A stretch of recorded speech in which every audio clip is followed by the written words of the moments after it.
2002 வெளிவந்த சார்லி சந்திரசேகர் இணைந்து நடித்த நண்பா நண்பாவில் அவருக்கு சிறந்த துணை நடிகருக்கான தேசிய விருது கிடைத்தது. இந்த படத்திலும் நட்பு தான் பிரதானம். ஒரே வித்தியாசம், சந்திரசேகருக்காக சார்லி நிறைய தியாகம் செய்வார். இன்னொரு முத்திரை, இவர் ஒரு கம்யூனிசவாதி அப்படிங்கிறது.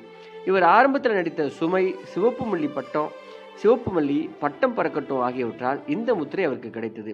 சுமை என்ற படத்தில் ஏழை குடும்பத்தை காப்பாற்ற போராடுகிற மூத்த மகன், சிவப்பு மல்லியில் நிர்வாகத்தை எதிர்த்து போராடும் மில் தொழிலாளி, பட்டம் பறக்கட்டும் படத்தில் வேலையில்லா பட்டதாரி. இந்த படங்கள் கொடுத்த பாதிப்பால அநியாயத்துக்கு எதிராக போராடி அநியாயமாக அடிவாங்கும் அல்லது சாகும் கேரக்டர்கள் எல்லாம் சந்திரசேகருக்கு இயக்குநர்கள் வாய்ப்பளித்தார்கள். மணிவண்ணன் இயக்கிய முதல் வசந்தம், கோமல் சுவாமிநாதனின் கதையில் சிவகுமார் நடித்த இனி ஒரு சுதந்திரம் போன்ற படங்களில் அவர் நடித்தார்.